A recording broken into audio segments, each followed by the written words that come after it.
A very good evening. I'm Aditi Lama with the Wednesday night edition of South Asian News, Vision of Asia. We are coming to you from our studio in New Jersey. Welcome to the show. Let's begin the episode taking a look at the coronavirus pandemic and its impact. The world has surpassed 248 million cases of COVID-19 with now more than 5 million deaths. Many experts are saying that this 5 million death toll is still an undercount. Here in the United States, we are at nearly 46 million cases of COVID-19 and 748,000 deaths.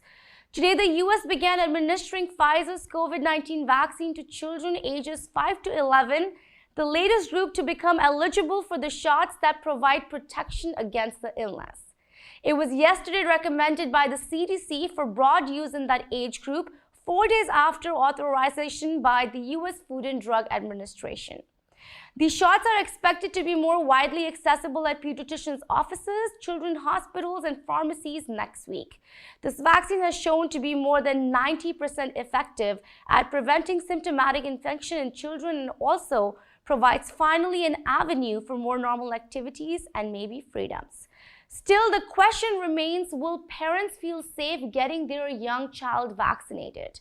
What is your opinion on this? Write to us on events@itvgold.com. Meanwhile, in politics, elections took place in major races across the nation yesterday and results have been surprising in some. So more on that tonight with the take on South Asian American comedians is on the show. So let's take a look at the headlines coming in tonight's South Asian News segment. New Jersey gubernatorial race too close to call, featuring Governor Phil Murphy, ITV Gold exclusive. Mona Sheikh on upcoming New York Comedy Festival, Desi Girls Night Out edition, November 10, 2021. Consul General of India celebrates World Ayurveda Day 2021, New York City. Time for a short break on Vision of Asia South Asian News segment. Don't go anywhere, we'll be right back. Well, welcome back. I'm Aditi Lama and this is Vision of Asia, Wednesday night episode of South Asian News. In politics, elections took place in major races across the nation yesterday, and on that, Republican Glenn Youngkin defeated Democrat Terry McAuliffe in Virginia's governor race, becoming the first Republican to win statewide office in the state since 2019. In New York City, we are happy to announce Democrat Eric Adams, who we have featured several times on ITV Gold, has won the mayoral race and will be the city's second black mayor in history. Here in New Jersey, the race between incumbent Democrat Governor Phil Murphy and Republican nominee Jack Ciattarelli has become a close call and votes are still being counted. At the time of filming this segment, Governor Phil Murphy has pulled ahead of Mr. Ciattarelli, but it is still very close. Democrats have expressed optimism that Governor Murphy will survive once all votes are counted. Regardless of who wins, though, this election has made clear that the state is quite divided at the current moment, and much on healthcare, taxation, racial equity, climate change, and more are all at stake. Ahead of the election day, we had the opportunity to talk to Governor Murphy on his agenda, experience, and message to South Asian residents of New Jersey. Here is a segment of a conversation with New Jersey Governor Phil Murphy. There's been so much negative campaign that's targeting you and all the work you've done in the last 4 years. Were you necessarily looking for negative campaign like this? How has your team handled this? I think if you're in politics, particularly in New Jersey, you've got to go into that with your eyes open. So it doesn't bother me. I don't agree with it, but it doesn't bother me. You have to let stuff like that roll off your back. I think we stand overwhelmingly for a positive message, a message of inclusion, diversity, progress, we're both growing the state, making it stronger, and making it fairer. And I think that we've got a record that I'm proud to run on, and I think we have painted a path forward if we're fortunate enough to get reelected that people look at and they get excited about. Yes, let's get this one question out of the way because I know everyone watching us wants to get an answer to that. That's a criticism that often comes towards Democrats and it's come towards you. High taxes in New Jersey.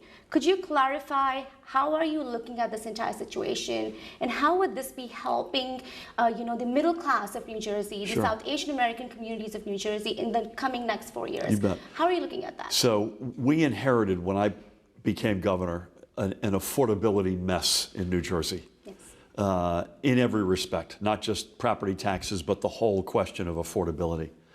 As we sit here today, compared to that first day that I took over, and you're a middle-class family, you pay less in income taxes, you pay less for childcare, you pay less for college, you pay less for health care, you don't pay a penny more for NJ Transit. We've not raised the fares in 4 years.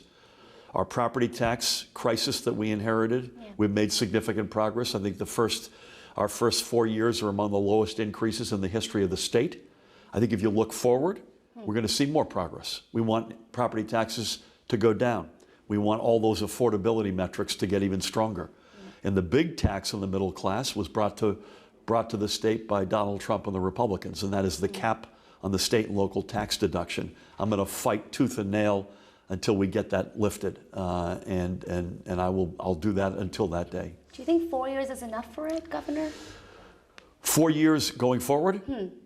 Listen, I think if we're fortunate enough to get reelected and we put 8 years of progress up against the mess that we inherited, certainly will get us to a far better place. I'm not sure all of our challenges will be solved. Right. But listen, there's a lot of good stuff going on right now. I use this phrase a lot and I mean it. It is sunrise in New Jersey for lots of different reasons.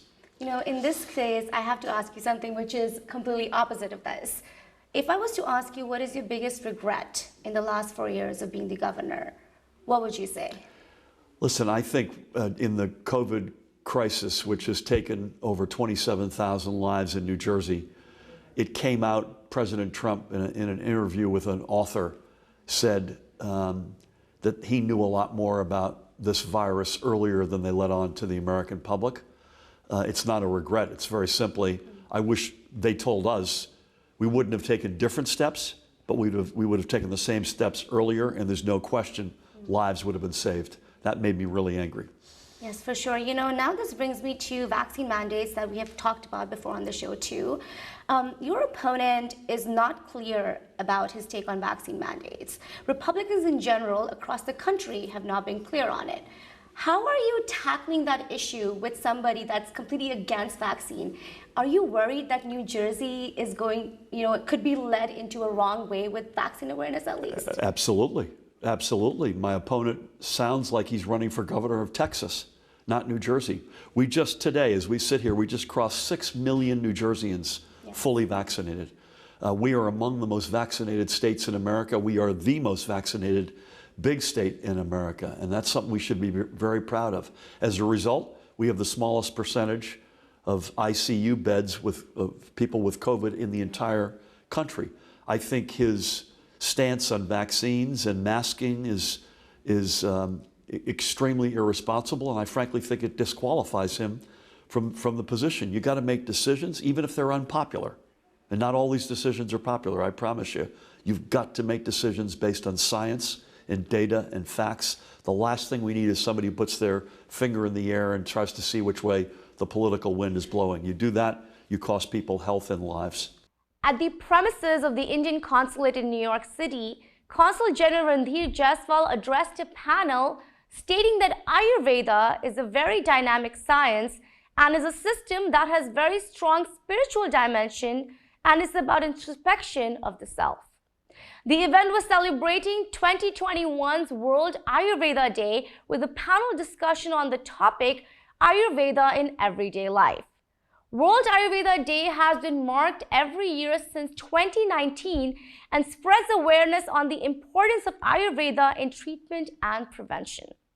Moderated by author Kushal Choksi, this discussion included Shankara Natural CEO Bhushan Deodhar Elemis Truffle co-founder Alok Vasa, and Well co-founder and CEO Rebecca Parekh. Calling Ayurveda an ancient system of Indian traditional medicine, Consul General Mr. Jaiswal also noted that a lot is being done to Ayurveda and is in the use in the United States, and noted that research goes from institutes in Arizona to universities in India. Here are some highlights from the event. And in Ayurveda, a leaf has two sides. The one which faces the sun side is the solar side, and the one behind is the lunar side. So there are several aspects of Ayurveda, very rich aspects of Ayurveda, and a lot more will come in your life by way of traditional systems going forward. It is connected to nature, it is connected to environment, it is connected to sustainability. Today is a celebration of Ayurveda, but as much a celebration of traditional systems of knowledge and medicine that is prevalent in Thailand, that is prevalent in Bangladesh, or that is prevalent here among the Navajo people or in traditional societies here in the United States and across the world. So it's principles of the universe which will always exist as long as the earth exists. And once the principles are understood, they can be carried forward timelessly, universally. And I think the reason why it has been misunderstood, Kushalji, is because people have adopted the practices and the prescriptions, saying that, hey, if you're doing turmeric, you're Ayurvedic. But the truth is, if you do turmeric wrong, it's not Ayurvedic. And if you do quinoa right, it can be Ayurvedic. It is the science of everything on this planet. How you view it and put it to use is what makes it Ayurvedic. Those principles, you have a heavy lunch, you have a lighter dinner. You stay away from cold foods in the evenings. All of the basic principles of Ayurveda, which I would say is 80% of Ayurveda, Ahara, Nidra, Brahmacharya, food, how you sleep, and your restraint on your senses can be practiced anywhere, everywhere. And if it's being, I think more and more it's being understood in the right manner. And when it continues to happen, I think it's seamless. And my little girls practice it too without feeling like oddballs in the community. And often when I meet people and I say, okay, we make Ayurveda inspired chocolates, people are like, okay, you're using Ayurveda as a vehicle to kind of promote chocolates and promote your brand. But it was actually the opposite. For me, the revelation of Ayurveda was not in the text or not in some book. It was actually a tangible experience.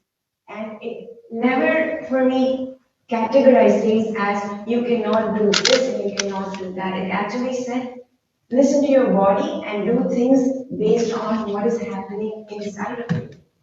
And I love eating chocolates. And nowhere did I read that you cannot eat chocolate. And I think anybody you ask, would you like a piece of chocolate? I think most of them will go, yes. And I thought this is a fantastic way to bring Ayurveda to people. You try the chocolate and then they read, okay, what is this Ayurveda? And I think even if they hear this word over and over again through a product that they enjoy, they are going to look it up. They're going to do something about it. And maybe they will also discover what I discovered very late in my life. So it's truly with that intention of bringing Ayurveda in something that is so easily acceptable. And hope that Ayurveda becomes, it is accessible, but it is available to everyone. What would be your contemporary interpretation of this ancient knowledge in 2 minutes? I know it's huge body of knowledge, but I wouldn't say I'm interpreting it. I would say conveying the knowledge. See, the original classical texts like Charaka Samhita or Ashtanga Hita or Sushruta Samhita, they have many, many commentaries. We can find the text translated into English today. But there are hundreds of commentaries that haven't been translated. And it's so interesting to see how the commentaries reflect the historical application of Ayurveda through centuries. So the commentators were very expert doctors and scientists and cognizant beings. And they would say, oh, well, Charaka Samhita was written, nobody knows exactly how long ago, but 500 years later, they found out about that, oh, this herb that was mentioned in Chinese it is not available anymore. But we have this other herb available, we can use that. So all these commentaries that these teachers taught us through commentaries about the application of Ayurveda in a particular time. And Ayurveda to me is an open science. It continues to evolve. So if those ancient sages who wrote the texts back then live today, and they were able to travel all over the world and go and study the cacao and so many other herbs and foods that were not recorded in those texts, they will study those and applying the same principles that we mentioned and teach us how to use those specific foods in our day today. And this is what really inspires me about Ayurveda, because it's a living science that you can continue to apply today by following the same timeless principles and adjusting in the time, place, and circumstance, just the details of application to our time. So I don't interpret, I just present the knowledge, the way I learned it from my teachers. But also, that's why we need teachers today, we need expert teachers to teach us how to apply this, how to use these foods, how to use these herbs in the different combinations in our day and today for our own conditioning, because our environment is so different than 5,000 years ago. So our bodies are different, our illnesses are slightly different. So we have Wi-Fi and so many other things that were not available thousands of years ago. So we have certain conditioning, and I'm so grateful to be in touch, to be in the Ayurveda world. I think we all share a collective responsibility to perpetuate this body of wisdom. And I think, Bhushan, you have been associated with some of these projects that with some schools and Ayurveda colleges. Would you like to share something which help take this? Sure. I mean, it's a huge task, right, to preserve this knowledge. Our organization, the Art of Living Foundation, founded by Sri Ravi Shankar, we have been promoting Ayurveda since the Art of Living started. We have been figuring out ways in which we can do this. So in India, we have an Ayurvedic college in Bangalore, as well as in Orissa at Sri Sri University. We have an Ayurvedic hospital, fully 100% using Ayurvedic techniques. The hospital is managed in Bangalore. We have several Panchakarma centers in all the continents, from India, of course, and Europe, in Canada, in the United States. Here nearby in Boone, North Carolina, we have a Panchakarma center where we've been providing Ayurvedic services to the American population. And this is just a drop in the ocean. I mean, there is so much to be done. And I think if we all can come together, we definitely can make sure that the benefits of Ayurveda can reach every individual on the planet. It's now time for another short break on Vision of Asia, Voice of the Community. Again, don't go anywhere. We'll be right back. Welcome back. I'm Aditi Lama, and this is Vision of Asia South Asian News segment. Minority Reports, a brainchild of LA-based popular South Asian comedian and actor Mona Shaikh, has been presenting many comedy showcases across the nation, highlighting South Asian American female comedians, bringing to the stage a voice which is often never represented in the mainstream comedy here in the United States. Minority Reports annually presents a series titled Girls' Night Out, which celebrates diverse stand-up comedians with relatable stories and experiences to all the South Asians living in this country. The show, Desi Girls' Night Out, will be presented this year at the very prestigious New York Comedy Film Festival on November 10th and November 13th in New York City. Tickets can be found on minorityreports.com. Here is our conversation with Mona Shaikh on the grand opportunity for South Asian film comedians. You know, today, Mona, we have you here with us to discuss something very important, a huge milestone for you and fellow South Asian female comedians. Yeah. Minority Reports, which is your company, will be going to the New York Comedy Festival November 10th and 13th. My first question to you is, how are you feeling about it and how did that come about? First of all, it's such an honor, and because the thing is that a lot of like South Asian or Desi female comics and even Middle Eastern female comics, we don't really see ourselves represented at the major comedy clubs so much. And I just feel so honored that New York Comedy Festival would consider our stories mainstream stories, which has been a challenge. So I'm just very honored. I'm a little overwhelmed because I just finished doing a comedy benefit for Afghanistan. And now I have these 2 shows coming up next week while I'm sitting in Los Angeles.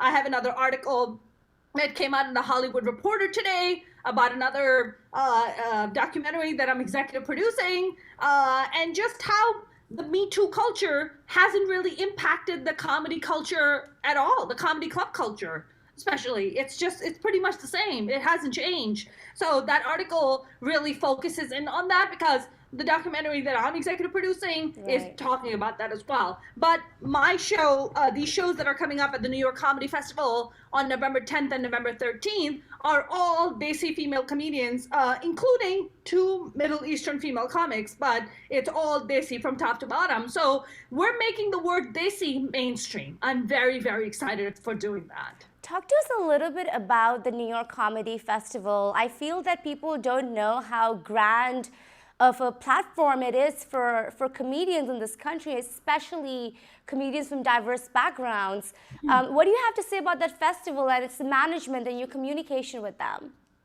I mean, I think a lot of people don't quite understand the magnitude of New York Comedy Festival. I mean, New York Comedy Festival, you see some of the biggest names in comedy that are performing at the New York Comedy Festival. And the fact that they would even consider us as, something that they would be very proud to show off, I'm just beyond honored and I'm beyond thrilled to be part of that. But you're right. I mean, Desi people, especially Desi female comics, look, you'll see Hassan Minhaj and Kumail Nanjiani and Kal Penn. You see a lot of the boys get the platform, but next to none, if there are any Desi female comedians that are up there that have any major platform. So the fact that New York Comedy Festival would even consider us is huge.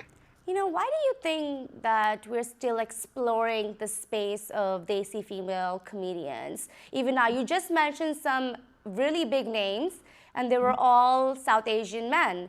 I'd like to know what is going on with female comedian circuit right now. Well, you mean right now or what has been happening? Yeah, both. Well, I can tell you that being a female comic, being a comedian is hard enough. It's a hard life. Being a stand-up comic is a hard life. There's no denying about that. So if you are thinking about becoming a stand-up comic, just understand, stability is not the word that comes to mind when you seek stand-up comedy. You do stand-up comedy because you have a need to do stand-up comedy. I have a need to do stand-up comedy. And as far as why female comedians don't get the platform, look, the bottom line is that people, I think even as a society, we're more conditioned to accepting things coming from a male mouth, maybe if it's a South Asian male mouth, than a female mouth, because the acceptance and the standards are very different.